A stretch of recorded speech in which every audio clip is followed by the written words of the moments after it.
अस्सलाम वालेकुम नाज़रीन, इख्तिलाफ़ी नोट में खुश आमदीद और मैं हूँ आपके साथ महरीन फ़ातिमा। तो प्रोग्राम में हम बात करेंगे मखसूस नशस्तों का मामला एक से एक बड़े बहरान को जन्म दे रहा है। एक तरफ जहाँ इलेक्शन कमीशन सुप्रीम कोर्ट के 12 जुलाई के वाज़ेह अहकामात और 14 सितंबर को इलेक्शन कमीशन की वजाहती दरख्वास्त के फैसले के बावजूद तहरीक इंसाफ को मखसूस नशस्तें देने का फैसला नहीं कर सका, वहीं रहीम यार खान के ज़िमनी इंतखाब में पीपल्स पार्टी की जीत के बाद समीना खालिद घुर्की की मखसूस नशस्त पर कामयाब करार देते हुए नोटिफिकेशन भी जारी कर दिया, जिससे इलेक्शन कमीशन की तरजीहात वाज़े हो जाती हैं। अब पीपल्स पार्टी की कौमी असम्बली में 70 नशस्तें हो गई हैं और हुकूमती इत्तेहाद आईनी तरमीम के लिए 2/3 अक्सरियत से सिर्फ चंद सीटों की दूरी पर है। इसके साथ साथ एक और अहम पेशरफ्त गुज़श्ता रोज़ हुई जब चीफ जस्टिस काजी फायज़ ईसा ने रजिस्ट्रार सुप्रीम कोर्ट को खत लिखते हुए मखसूस नशस्तों के अक्सरियती फैसले पर 14 सितंबर की वजाहत से मुतालिक 9 सवालों के जवाब मांग लिए। चीफ जस्टिस काजी फायज़ ईसा ने रजिस्ट्रार सुप्रीम कोर्ट से जवाब तलब करते हुए कहा कि इलेक्शन कमीशन और तहरीक इंसाफ ने वजाहत की दरख्वास्त कब दायर की, और मज़ीद भी सवालात किए कि तहरीक इंसाफ और इलेक्शन कमीशन की दरख्वास्तें प्रैक्टिस प्रोसीजर कमेटी में क्यों नहीं भेजी गई। इसी तरह मुतफरिक दरख्वास्तें कॉज लिस्ट के बगैर कैसे समाअत के लिए फिक्स हुई। क्या रजिस्ट्रार ऑफिस ने मुतल्लिका फरीकैन और अटॉर्नी जनरल को नोटिस जारी किया। किस कमरे अदालत या चैम्बर में दरखास्तों को सुना गया। दरखास्तों पर फैसला सुनाने के लिए कॉज लिस्ट क्यों जारी नहीं की गई है। और मजीद भी उन्होंने सवाल किए जिसमें उन्होंने कहा कि ऑर्डर को सुनाने के लिए कमरे अदालत में फिक्स क्यों ना किया गया। ओरिजिनल फाइल और ऑर्डर सुप्रीम कोर्ट रजिस्ट्रार में जमा हुए बगैर ऑर्डर कैसे अपलोड हुआ। ऑर्डर को सुप्रीम कोर्ट वेबसाइट पर अपलोड करने का ऑर्डर किसने किया।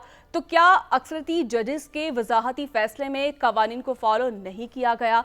चीफ जस्टिस काजी फायज़ ईसा के खत के मुमकिन असरात क्या रहेंगे। नाज़रीन, यही सवाल जो है हम अपने पैनलिस्ट के सामने भी रखेंगे। दूसरी जानिब तहरीक इंसाफ ने भी मखसूस नशस्तों के हसूल के लिए सुप्रीम कोर्ट में दरख्वास्त दायर कर दी है। चेयरमैन PTI की जानिब से दायर दरख्वास्त में कहा गया है कि 14 सितंबर के वजाहती हुक्मनामे की रोशनी में इलेक्शन कमीशन 12 जुलाई के मुख्तसर फैसले पर अमल दरामद का पाबंद है। बैरिस्टर गौहर ने दरखास्त में इस्तदा की है कि मुआमले के ज़ेरे इल्तवा होने तक इलेक्शन कमीशन को किसी भी जमात को मखसूस नशस्तें अलॉट करने से रोका जाए।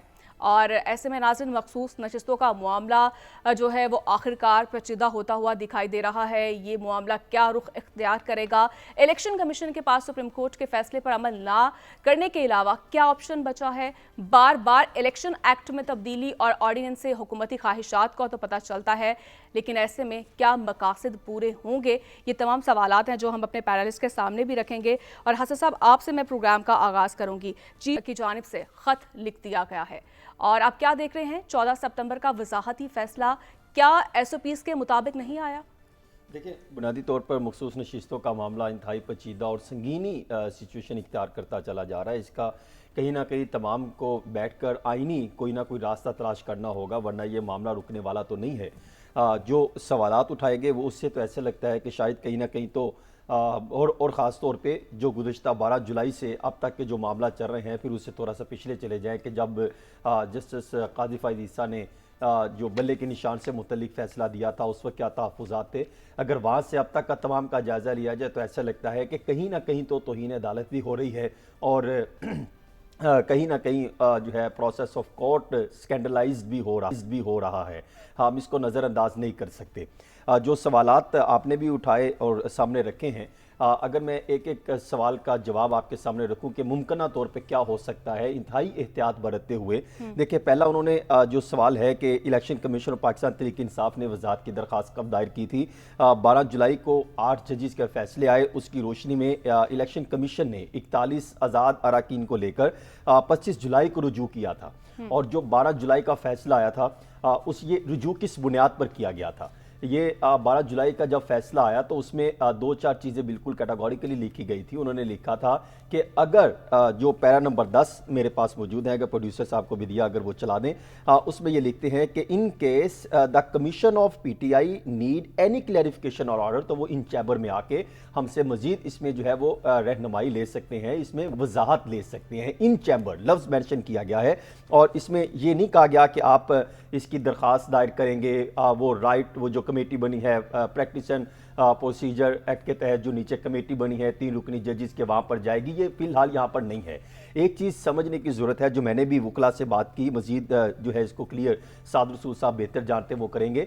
देखिए बात इतनी सी है कि जब एक कोर्ट फैसला सुना दे तो वो एक डिसीजन बन जाता है, वो आप उसको नज़रअंदाज नहीं कर सकते।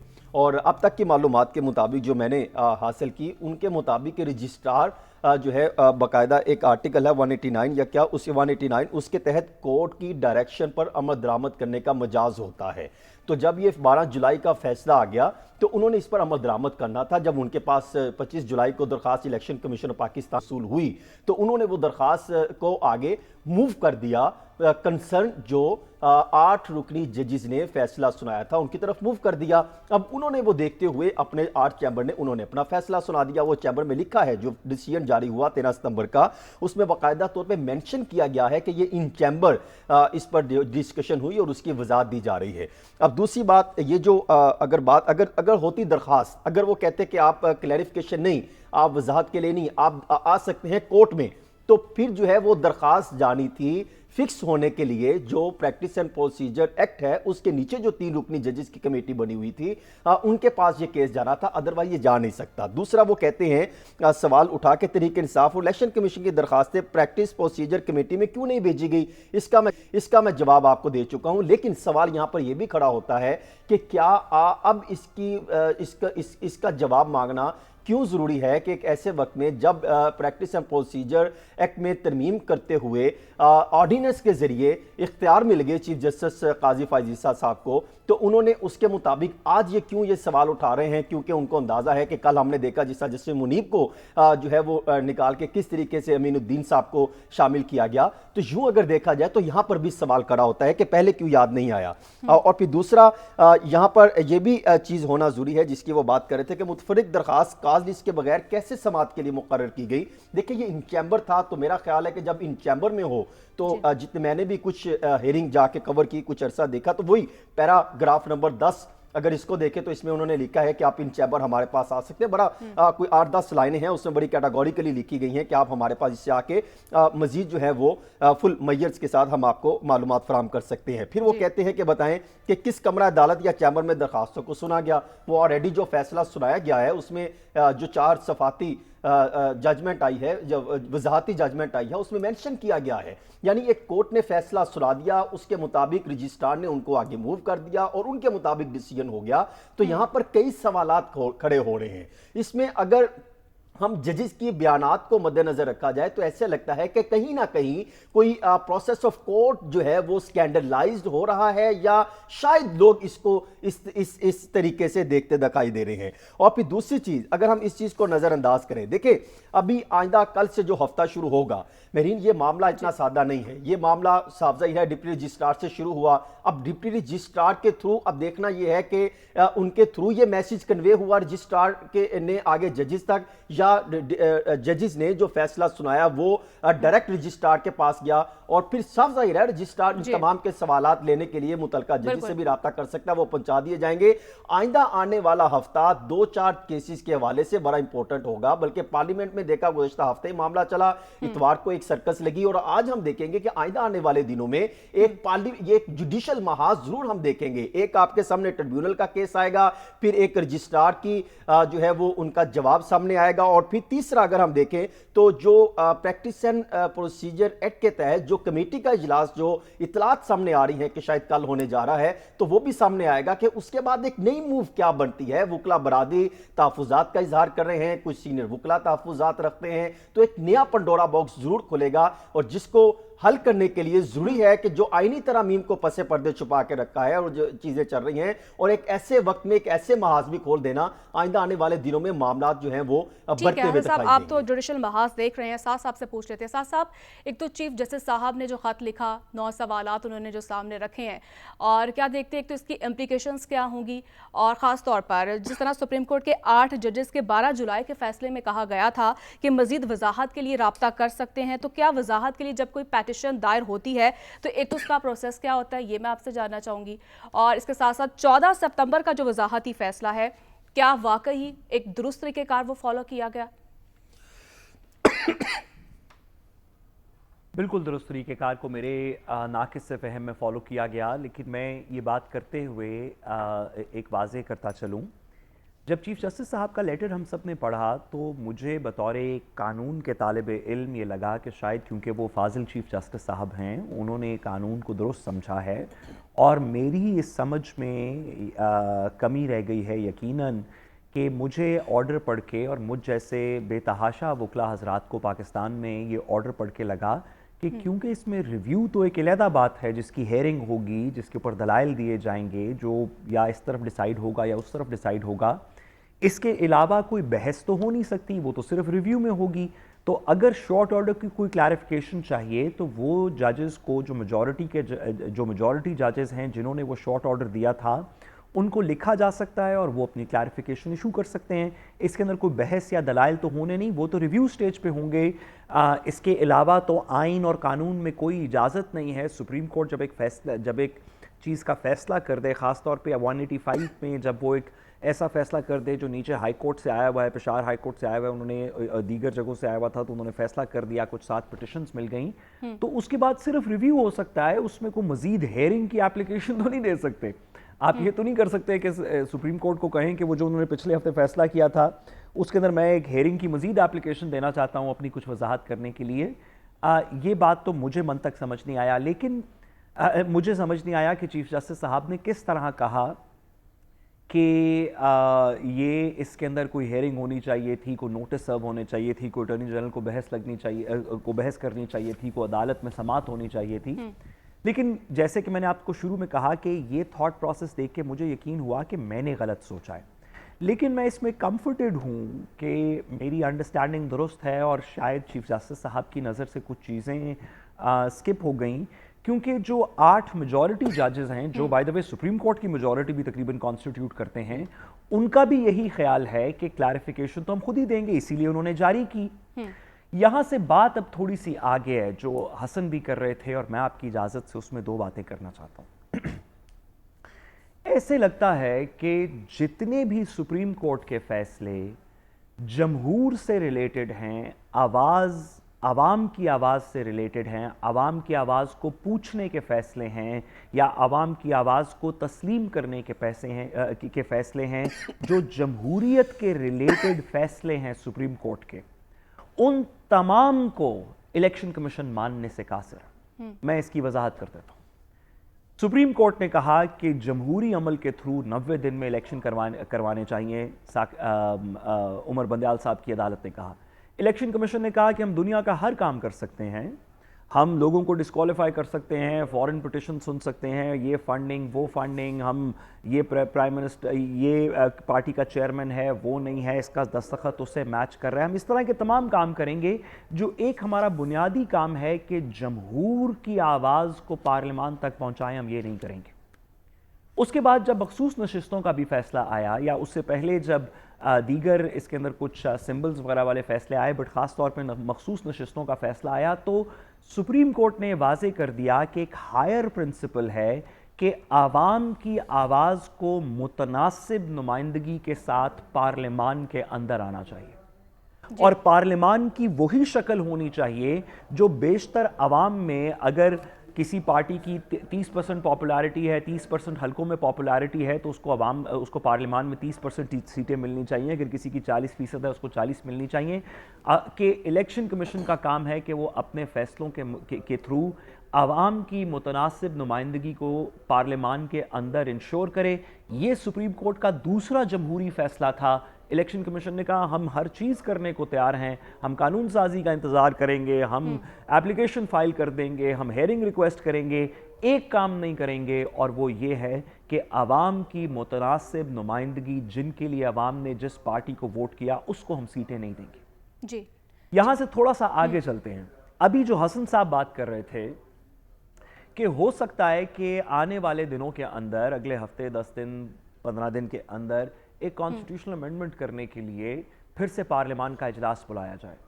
तो हसन साहब, सबसे पहले ये पूछा जाएगा कि पार्लियामान का इजलास चल रहा था, आपने प्रोसीजर के कानून के अंदर अमेंडमेंट नहीं की, Ordinance پھر late درمیان میں 5 دن کے لیے پارلیمان کا اجلاس نہیں چل رہا تھا, آپ نے 10 دن بعد پھر سے بلانا ہے یا 15 دن بعد پھر سے بلانا ہے کانسٹیٹیوشنل امینڈمنٹ کے لیے, اور درمیان میں آپ نے جو 4 دن پارلیمان کا اجلاس نہیں چل رہا تھا, ایک ایسا قانون جو آپ نے جا کے عدالتوں میں ڈیفینڈ کیا کہ ہم جمہوری طور پہ چیف جسٹس سے پاور لے کے 3 ججز کے سامنے ڈسٹریبیوٹ کر دیں گے, اس کو آپ نے ان چند دنوں میں, جب پچھلا سیشن بھی ختم ہو چکا تھا, اگلا جو آپ آلریڈی اناؤنس کر چکے ہیں کہ ہم بلائیں گے, ہم اس کی کوشش کریں گے, ہم کانسٹیٹیوشنل امینڈمنٹ پاس کریں گے, اس کا بھی انتظار نہیں کیا, درمیان میں آرڈیننس پاس کیا. تو اتنی ایمرجنسی کیا تھی؟ کیونکہ آرڈیننس پاس کرنے کی ایمرجنسی کی درکار ہوتی ہے.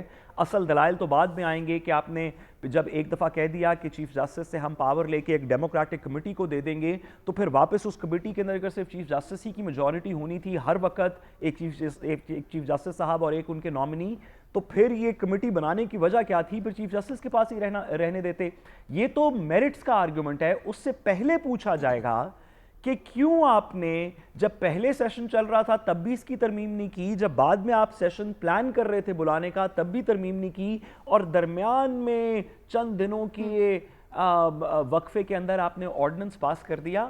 حکومت اپنے دونوں پیروں پہ کلہاڑی مار رہی ہے اس طرح کی, جو ان کو آنے والے دنوں میں آئین, قانون اور جمہور میں بڑی آئین اور ہزیمت کا قانون کا سامنا کرنا سامنا. پڑے جی گا. بالکل, کسی مناسب شخص سے پوچھ لیں جی اور بالکل, کوئی بہتر اسٹریٹجی اپنائیں, آپ کے لیے بہتر ہے حکومت کے لیے. جی بالکل, حکومت کو آئین اور قانون کا سامنا ہو سکتا ہے. عادل صاحب, جس طرح سے ساسا بھی بات کریں, ایک تو الیکشن کمیشن کے پاس اب کیا آپشن بچا ہے, پھر بار بار الیکشن ایکٹ میں تبدیلی اور آرڈیننس سے حکومتی خواہشات کا تو پتہ چلتا ہے, کیا ایسے میں مقاصد پورے ہو سکیں گے حکومت کے؟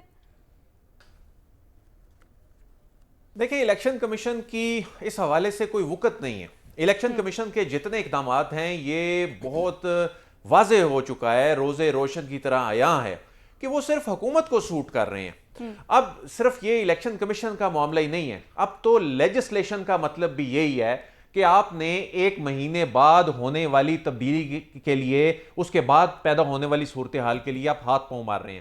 آپ اسی طرح ہی وہ پریکٹس اینڈ پروسیجر ایکٹ جو ہے وہ لے کر آئے, اور آپ نے اس وقت عمر عطا بندیال صاحب کے دور میں آپ نے ان کے فیصلوں میں چیزوں کا راستہ روکنا تھا. وہی قانون آپ کو اسی عدالت میں چبھنے لگ پڑا. اس کے بعد جن جج صاحبان نے ایون اسے ڈیفینڈ کیا, اب یہ پریکٹس اینڈ پروسیجر کا جو معاملہ ہے یہ 1 مہینے بعد ہونے والی تبدیلیوں کے بعد صورتحال سے نمٹنے کے لیے, یہ صورتحال واضح ہو چکی ہے, یہ ڈھکی چھپی تو بات ہی نہیں رہی. اب جہاں تک معاملہ رہ گیا ہے کہ اس میں حکومت جب آئینی ترمیم, یہ سب چیزیں الٹیمیٹلی آئینی ترمیم سے جڑی ہوئی ہیں, اور یہ پریکٹس اینڈ پروسیجر میں تبدیلی کی ہی اس لیے گئی کہ آئینی ترمیم کرنے کے بعد عدالت سے جو رد عمل آنا ہے, یہ جو آئینی پٹیشنز دائر ہو گئی ہیں جن پہ رجسٹرار آفس نے اعتراض لگا دیا, الٹیمیٹلی انہوں نے اس ججز کمیٹی میں آنا تھا, تو آپ نے وہ راستہ روکنے کے لیے ججز کمیٹی کی جو فارمیشن ہے اس کو تبدیل کرنے کی کوشش کیا. معزز جج صاحبان جو کمیٹی میں بیٹھے ہیں, ظاہر ہے انہوں نے تو آئین اور قانون کے مطابق اب 63A کے ریویو کا, اور پھر اب جو چند ہفتے پہلے ایک فیصلہ آیا الیکشن ٹریبیونل سے متعلق, جس میں کہا گیا کہ جو کنٹروورشل جو معاملات ہیں, جس میں کنٹروورسی ہے, جس میں فیکٹس میں, وہ معاملات جو ہیں وہ الیکشن ٹریبیونل کو ہی جائیں گے, اس میں بھی جو ریویو کے لیے کیس لگ جاتا ہے. تو یہ تمام چیزیں ایک عام فہم رکھنے والے شخص کو سمجھ آ رہی ہیں کہ معاملات کدھر جا رہے ہیں. اصل میں اب اصحاب کی جنگ شروع ہو گئی ہے. جو لوگ جسٹس منصور علی شاہ صاحب کو نہیں جانتے, میں ان کی عدالت کو کور کرتا رہا, میں اس عدالت میں دیگر جو بینچز ہیں ان کو کور کرتا رہا. دیکھیں, یہ اب نروز کی جنگ ہے, اور جسٹس منصور علی شاہ جس طرح سے معاملات, یہ جو 8 ججز کا اس میں ایک تفصیلات وضاحت کے ساتھ جو آئیں, اور جس طرح سے اب اس پہ ایک پروسیجرل معاملات کی جنگ شروع ہو گئی ہے, اس میں اب جیت اسی کی ہوگی جو اصحاب کی جنگ لڑنا جانتا ہے. اور وہ دیکھیں کہ انہوں نے 8 ججز کا جو فیصلہ جاری کیا اس کی ٹائمنگ بہت عام تھی. اس کے بعد چیف جسٹس آف پاکستان جو ہیں, انہوں نے یہ جو اس پہ جو 9 سوالات کے جواب مانگ لیے, اس میں بھی یہ ایک پروسیجرل سوالات اٹھا دیے نا, اس میں بننا کچھ بھی نہیں ہے. ظاہر ہے جسٹس منصور علی شاہ جیسا قابل جج جو ہے, انہوں نے یہ تمام چیزیں مد نظر رکھتے ہوئے, ذہن میں رکھتے ہوئے, ایک بڑے آئینی معاملات کو دیکھنے والے جج ہیں. یہ تمام چیزیں انہوں نے کی ہیں. انہیں اندازہ ہے کہ اس کے کانسیکوینسز کیا ہیں, انہیں اندازہ تھا کہ اس کی امپلیکیشنز کیا ہیں. باقی 7 جج ان کے ساتھ جو ہیں انہیں بھی یقیناً اس بات کا اندازہ ہے. اس میں ہونا کچھ نہیں ہے. سوال و جواب چٹھیاں چل رہی ہیں. 30 دن آلموسٹ جو ہیں وہ پیچھے 32 دن رہ گئے ہیں. اس 32 دنوں میں حکومت یہ سمجھ رہی ہے کہ ہم نے ترامیم کر کے آئینی عدالت بنا دینی ہے. سپریم کورٹ کے پاس صرف اپیلیں آنی ہیں ہائی کورٹس کی. یہ ہے ان کی غلط فہمی. سپریم کورٹ آف پاکستان میں اگلی جو ٹرانزیشن کے بعد جو نئے چیف جسٹس ہوں گے یہ بے شک آئینی عدالت بنا بھی دیں. جو میری ریڈنگ ہے یہ معاملہ ایسے نہیں ہو جائے گا کہ یہ تمام معاملات وہاں چلے جائیں گے. سپریم کورٹ آف پاکستان اور اس کے جج صاحبان جو ہیں یہ جو عدلیہ کو تقسیم اور اس کے سٹرکچر اور اس کی طاقت کو تقسیم کرنے کا جو حکومتی پلان ہے اس میں بہت بڑی رکاوٹ جو ہے وہ سامنے آئے گی. جی ٹھیک ہے عادل, رکاوٹ سامنے آئے گی. آپ پریکٹس اینڈ پروسیجر جو اس کی بات کر رہے تھے, رولز میں بھی ترمیم کر دی گئی ہیں جس پر ہم دیکھ رہے ہیں وکلا برادری اور خاص طور پر متعدد بارز ایسوسیشن کی جانب سے بھی شدید تحفظات سامنے آ رہے ہیں اور اس پر عمل درآمد بھی شروع ہو چکا ہے. تو کیا وکلا برادری سے کہیں چیلنج کر سکتے ہیں اس کو؟ میں آپ کی عدیل سے پہلے عدیل آپ کی اجازت سے اس پہ بات کروں. جی دیکھیے, پاکستان کے اندر وکلا کی بڑی تاریخ رہی ہے. پاکستان کے اندر جب جب بھی جمہوریت کو کوئی نقصان پہنچا ہے, جب جب بھی آمریت آئی ہے, جب آمریت نہیں تھی 90 کی دہائی میں بھی, جب جب سپریم کورٹ کے اوپر حملہ ہوا, جب جب دیگر عدالت کی چیزوں کے اوپر حملہ ہوا, تو وکلا نے, پاکستان کی تاریخ ہے, بڑی جد و جہد کی. لیکن اس وکلا کی لیگسی کو جس نے پاکستان میں ہمیشہ جد و جہد کی, اس پیریڈ کے اندر اپنا سر شرم سے خم کر دینا چاہیے.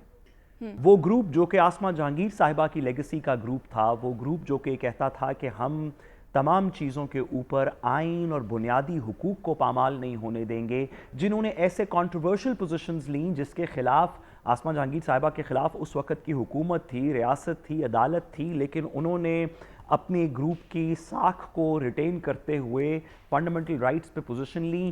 یہ اب کے جو لوگ ہیں, سپریم کورٹ بار ایسوسیشن کو دیکھ لیجئے, پاکستان بار کاؤنسل کو دیکھ لیجئے, لا منسٹر صاحب کو دیکھ لیجئے, یہ لوگ بہت سی باتیں کریں اپنے آپ کو, کہیں وہ بہت بڑے وکیل ہیں, ہم سب کے پاس, ہم بے زور سے بے ضرر سے لوگ ہیں, ہم کہیں گے آپ بہت بڑے وکیل ہیں, لیکن مہربانی کر کے آسمہ جہانگیر کی لیگسی کو خراب نہ کریں. ہم سب کا سر شرم سے جھکا ہوا ہے وکلا کمیونٹی میں کہ وہ لوگ جن کی اتنی تاریخ ہے تحریک کی فنڈامنٹل رائٹس کے لیے, وہ اس وقت اس طرح بیٹھے ہوئے ہیں جس کا مناسب الفاظ میں نام نہیں لیا جا سکتا. جی بالکل صاحب, ہم بھی یہی امید کرتے ہیں کہ آئین اور قانون کی بالا اور حکومت بھی ہوش کے ناخن لے. تو ناظرین, اس کے ساتھ ہی مجھے ایک چھوٹی سی بریک شامل کرنی ہے. اسٹے ود اس.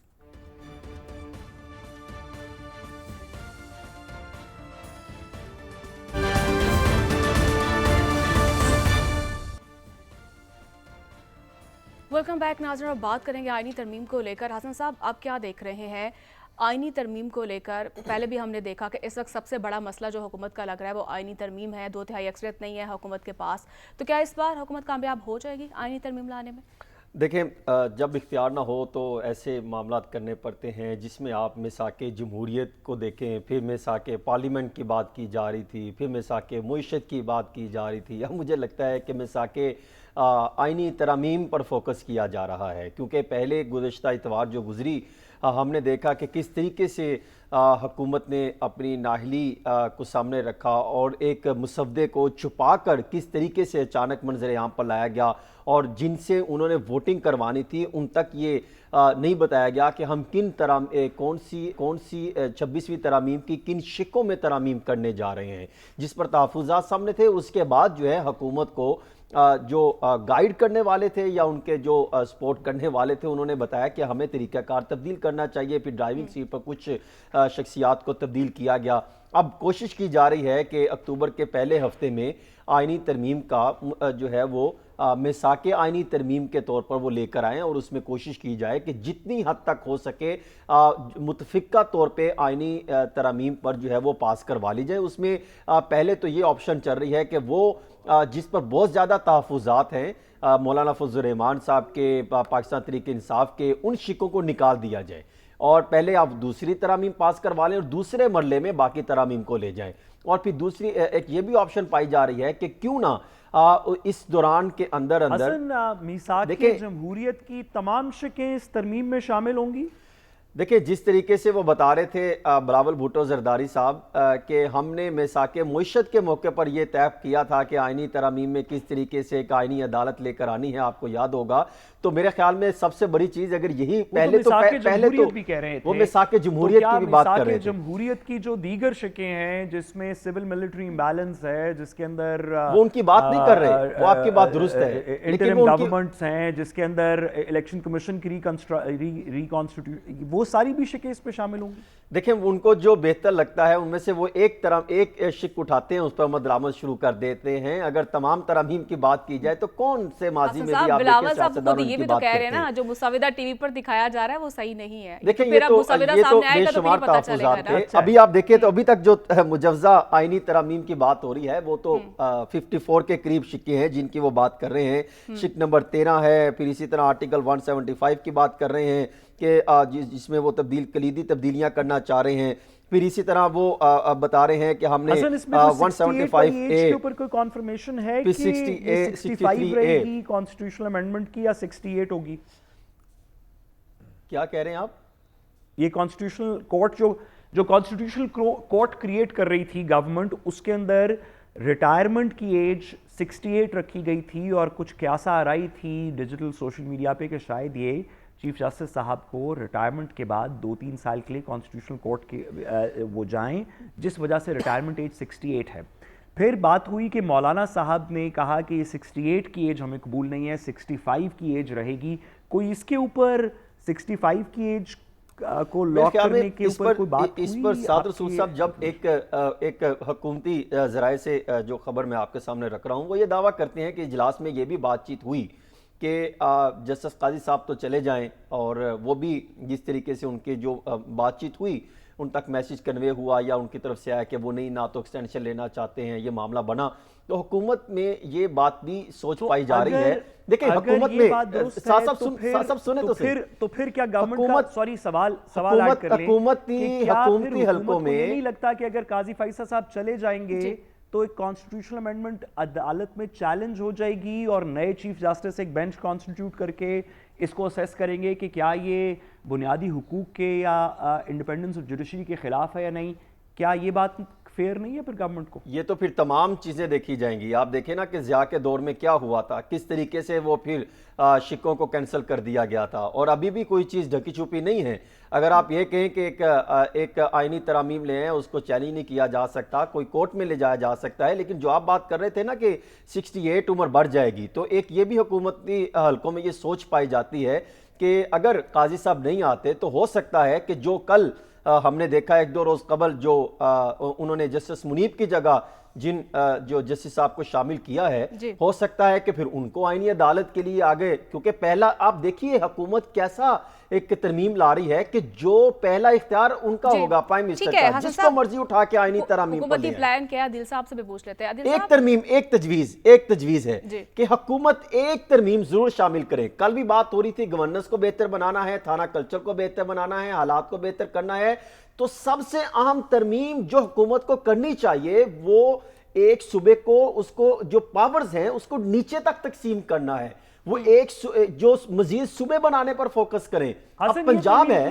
ये तरमीम क्यों नहीं शामिल करते जिससे वाकई हकीकी मानों में अवामी मसाइल हल हो सकते हैं? होंगे जी, ओहो, हकीकी मानों में अवामी मसाइल को सॉल्व करने के लिए क्यों ना आईनी तरमीम के तहत लिख दिया जाए कि वज़ीर आज़म साहब नवाज शरीफ साहब होंगे और सदर जरदारी साहब होंगे और फलां इलेक्शन कमीशन ये होगा। ये आइन के अंदर नामों के साथ लिखते हैं, इसमें क्या मतलब? 2/3 मेजॉरिटी तो है आपके पास, लिखते हैं इसमें। देखिए साहब, जब सियासतदान मंशूर पेश करते हैं, आपको याद होगा मैं यहीं पर बैठा ये बात कर रहा था कि उनके मंशूर के पीछे क्या कहानी होती है। अवाम को सिर्फ वो आप भटूरे खिला दें, बिरयानी के डब्बे दे दें और मंशूर सामने रख दें, ये अवाम अब बड़ी संजीदगी से लेती है चीजों को। ठीक है, अवाम संजीदा लेती है, बिल्कुल। पावर डेलीगेट करें, आपका पॉइंट आ चुका है, बनाए, इख्तियारात को निचली सतह पर तकसीम आप क्या करें। देख रहे हैं? ये आईनी तरमीम को वक्त से पहले ही मुतराजा बना दिया खुद हुकूमत ने, और आईनी तरमीम पर कैसे इत्तफाक राय जो है वो पैदा किया जा सकेगा? अब हुकूमती प्लान क्या है? اس کی ریزن یہ ہے کہ اس میں بدنیتی تھی. یہ بات ہم جب کرتے ہیں تو جمہوریت پہ حملہ ہو جاتا ہے, تو یہ سب کو معلوم ہے یہ کس لیے ہو رہا ہے. بلکہ 18ویں ترمیم بھی اسی لیے ہوئی تھی کہ ہم نے تو صوبوں میں رہنا ہے, وفاق میں تو پھر بھاریوں کے حساب سے آنا ہے نا, تو صوبوں میں تو ہم نے رہنا ہے. تو 18ویں ترمیم میں بھی انہوں نے جو ڈیولیوشن آف پاور کی اور اس کا جو نتیجہ نکلا, اس وقت آپ کی 25 کروڑ عوام جو ہے وہ بھگت رہی ہے. اچھا, جہاں تک آپ نے سوال کیا نا کہ یہ 3 سال کی توسیع والا, یہ 3 سال کی توسیع اب اس طرح نہیں کریں گے. اب ایک آئینی عدالت جب بن جائے گی, اس میں فلاں صاحب جو ہیں ان کے چیف جسٹس بن جائیں گے, اس کے بعد ان کے باقی جو صوبوں سے نمائندگی دے کے اس میں لے آئیں گے. یہ ویسے ہی پھر ٹینیور پوسٹنگ ہوگی. اس میں جو سپریم کورٹ کے معاملات ہیں وہ ویسے ہی پھر چلتے رہیں گے. جہاں تک معاملہ ہے کہ یہ اس میں جو اہم ترامیم کون سی تھیں, 2 اہم ترامیم تھی, باقی تمام چیزیں جو تھیں وہ سپورٹنگ تھیں, یا انہوں نے کہا چلیں اسی پیکج میں ہی کر دیں. مثال کے طور پہ الیکشن کمیشن والا, مطلب اندازہ کریں نا کہ الیکشن کمیشن, انہوں نے کہا کہ چیف الیکشن کمشنر کی مدت ختم ہو رہی ہے تو اس کو ہم دونوں ایوانوں میں ایک قرارداد پیش کر کے اگلے ٹینیور کے لیے ایکسٹینڈ کر دیں گے. اس حد تک ظلم جو ہے یہ کیا جا رہا تھا. پھر اس میں آرٹیکل 8 والا, آرٹیکل 8 والا جو, اچھا آرٹیکل 8 والا معاملہ, اس میں میں سمجھتا ہوں کہ اس میں جمہوریت کے نام پہ یہ جمہوریت کے علم بردار جو ایکسپوز ہوئے ہیں, اور اس میں مولانا کو کریڈٹ جاتا ہے ان کو ایکسپوز کرنے میں. اچھا, جو پاکستان پیپلز پارٹی ہے وہ زیادہ ایکسپوز ہوئی ہے. نون لیگ کے حوالے سے میں آپ کو یہ بتاؤں کہ نون لیگ کے اندر ایک دھڑا اس چیز کے مخالف تھا, یہ جو کچھ ہو رہا ہے یہ نہیں ہونا چاہیے, اور وہ مولانا کو انڈائریکٹلی سپورٹ کر رہے تھے, اور اس بات پہ وہ خوش تھے, وہ اس بات پہ خوش تھے کہ مولانا جو کچھ کر رہے ہیں یہ بالکل ٹھیک کر رہے ہیں, اور یہی وجہ ہے. اچھا, جہاں تک معاملہ رہ گیا کہ اب آئینی ترمیم ہونی کس معاملے پہ ہے, آئینی عدالت کے معاملے پہ البتہ ان سب کا کنسنسس ہے. باقی بہت سی شکیں اس میں سے نکل جائیں گی, یہ جو 54 شکیں جو ہیں یہ تمام تو نہیں, لیکن بہت سی شکیں اب نکل جائیں گی. آئینی عدالت کے معاملے پہ کنسنسس ہے, لیکن میں بریک سے پہلے بھی کہہ چکا ہوں کہ یہ سمجھ رہے ہیں کہ ہم آئینی عدالت بنا دیں گے اور سپریم کورٹ کے پاس کچھ نہیں رہ جائے گا. سپریم کورٹ آف پاکستان اس کو بعد میں بھی ٹیک اپ کرے گی, اور یہ ہو نہیں سکتا کہ عدلیہ اپنے اختیارات اس طریقے سے اپنے پولیٹیکل ڈیزائن کے لیے اپنی آنکھوں کے سامنے جو ہے وہ ایک سوال ہے, یہ بھی بتا دیجئے کہ جب حکومت آئینی ترمیم کا مسودہ شیئر کرتی ہے اور بات چیت کرتی ہے تو وہ یہ آئینی ترمیم کو, یہ آئینی عدالت کو لے کر یہ بات کہتے ہیں کیونکہ جرمنی میں آئینی عدالت موجود ہے, آسٹریلیا میں موجود ہیں, جب یہ کام کرنے تو ان کنٹریز کی بات کرتے ہیں. لیکن جب ترقیاتی ماڈل کی بات کریں تو پھر کہتے نہیں ہمیں کینیڈا کی طرف جانا ہے, امریکہ کی طرف جانا ہے, UK کی طرف جانا ہے, اور وہاں پہ تو آئینی عدالت نہیں ہے. آپ کیوں ان پوزیشن کی, ان کی عدالتی سیٹ اپ کو بہت جائے جی صاحب, ساری دنیا کے قوانین, دنیا تمام کے جتنے جمہوری ریاستیں دنیا میں موجود ہیں, ہم یہ مڈل ایسٹ کی آمریتیوں کو آمریت کو سائڈ پہ کر لیں, دنیا تمام کی جو ممالک ہیں وہ 2 قسم کے قوانین کے اندر ڈسٹریبیوٹڈ ہیں.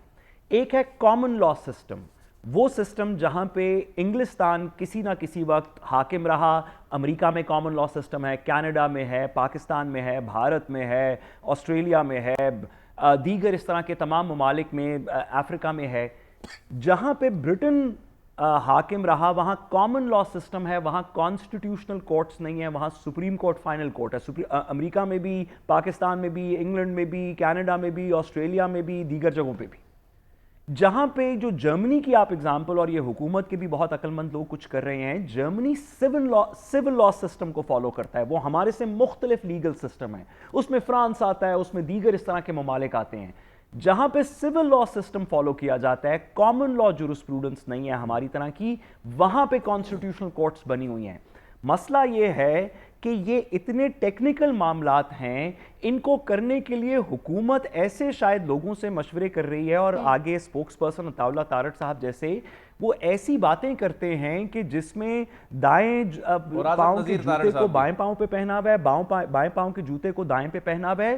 جو سسٹم ساری دنیا میں چل رہا ہے اس کو گمراہ نہ کریں. اگر آپ نے کسی شخص کو لگانا ہے، اگر آپ کسی چند اشخاص کو، بڑی اچھی بات ہے، سکندر سلطان راجہ صاحب سے بہتر پاکستان کی تاریخ میں کوئی الیکشن کمشنر نہیں آیا، نہ کبھی آئندہ آئے گا. آج کل کی پرائم منسٹر سے بہتر کبھی کوئی پرائم منسٹر نہیں آیا، نہ آئندہ آئے گا. صدر سے بہتر نہ کوئی آیا نہ آئے گا. دیگر آپ ان کے نام سے آئین کے اندر لکھ دیں کہ جی آئی ڈی کارڈ نمبر فلانا فلانا فلانا، گھر کا رہائش ایڈریس نام، یہ آئین کے اندر 2/3 میجورٹی سے ہمیشہ رہے گا. کم از کم بات ختم ہو جائے، جب وہ بندہ چلا جائے، ہماری جان بھی آگے چھوٹ جائے. یہ نہ کریں کہ سول لا سسٹمز کو کامن لا کے اندر لے آئیں، کامن لا سسٹمز کو میجر.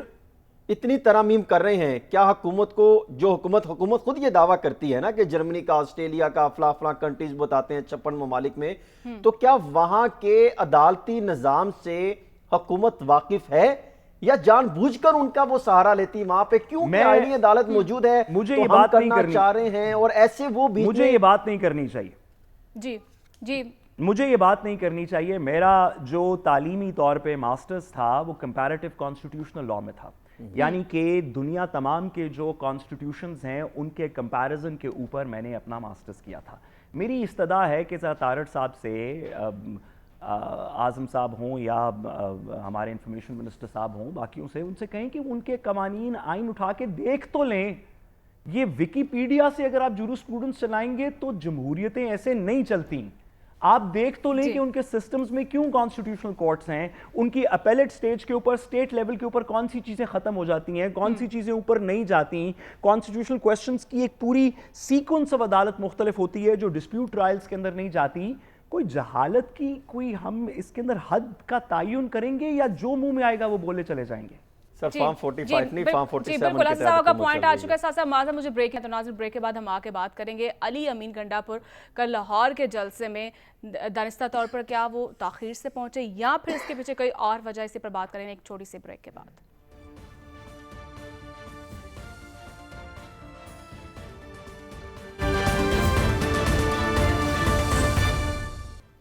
ویلکم بیک ناظرین. حسن صاحب، کل ہم نے دیکھا کہ لاہور میں جلسہ کیا پاکستان تحریک انصاف نے، اور علی امین گنڈا پور صاحب دیکھا ہم نے کہ وہ تاخیر سے پہنچے. کیا دانستہ طور پر تھا یا پھر اس کے پیچھے کوئی اور وجوہات دیکھ رہے ہیں؟ دیکھیں، پاکستان تحریک انصاف کی جو کل والا جلسہ تھا وہ اگر دیکھا جائے تو بانی پی ٹی آئی سے جب ملے تھے جا کے اعظم سواتی صاحب، انہوں نے کہا تھا کہ اسلام آباد کا جلسہ ہمیں آگے لے جانا چاہیے. اسی کا ہی تسلسل تھا اور اس کی باقاعدہ اجازت دی گئی ہے. میری کئی ذمہ داران سے بھی بات ہوئی، پی ٹی آئی کے، نون لیگ کے بھی اور حکومتی عہدیداروں سے بھی، اور اس میں یہ بھی تھا کہ پہلے جلسے میں جس طریقے کی زبان سخت استعمال کی گئی تھی علی امین گنڈا پور صاحب کی جانب سے، اب یہ تھا کہ وہ جو کل والا جلسہ تھا اس میں وہ سخت پوائنٹ آف ویو نہیں لیں گے، سخت لائن نہیں لیں گے. اسی وجہ سے جو سینئر قیادت تھی، کچھ نہیں بھی تھی اور کچھ تھی، انہوں نے اس پالیسی کو مد نظر. عدیل آپ کیا دیکھ رہے ہیں؟ ہم نے دیکھا کہ عمر ایوب ارشد قیصر بھی جو ہیں وہ وقت پر نہیں پہنچے. دیکھیں، کوئی وقت پہ پہنچا نہیں پہنچا، لاہور میں جلسہ ہوا، انہوں نے کہا جلسہ ہوگا، بالکل ہوا. اٹک پل کراس نہیں کریں گے، کیا، بالکل کیا. آپ نے علی امین گنڈا پور کو ایکسپوز کر دینا تھا نا، تھوڑا آپ آدھا گھنٹہ انتظار کر لیتے. پاکستان میں باقی کون سی چیزیں ٹائم پہ ہو رہی ہیں، صرف جلسے ہی تو اس وقت آپ ٹائم پہ ختم کرا رہے ہیں، تو ان کو ایکسپوز کر دیتے.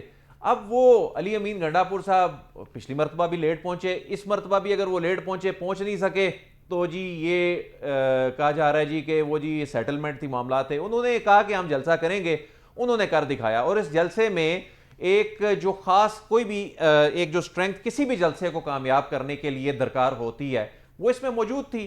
لیڈر لیس جلسہ تھا، لوگ اکٹھے ہو گئے. جی ٹھیک ہے، لوگ اکٹھے ہو گئے. ٹھیک ہے کو اس میں وہاں کا مقامی جو سٹرکچر ہے. آپ کیا دیکھ رہے ہیں؟ کیا تحریک انصاف کی قیادت میں فقدان دیکھ رہے ہیں آپ؟ دیکھیے، مجھے تو پنجاب کی انفارمیشن منسٹر نے بتایا ہے کہ گجرانوالہ سے 26 اور گجرات سے 16 اور ملتان سے پتہ نہیں 37 بندے آئے ہیں. تو میں ایک ایسی حکومت میں رہتا ہوں جو اسلامی جمہوری حکومت ہے. مجھے یقین ہے کہ وہ جھوٹ نہیں بولتے، مجھے ان پہ یقین ہے. 41 نہیں تو 42 لوگ ہوں گے ٹوٹل جلسے میں. چلیں ٹھیک ہے ساتھ صاحب، آپ کا پوائنٹ آ چکا ہے. اس کے ساتھ ہی نا جو وقت ہے وہ بھی ختم ہوا چاہتا ہے. مجھے اجازت دیجیے، اگلے ہفتے آپ سے ملاقات ہوگی اللہ نے کے بعد.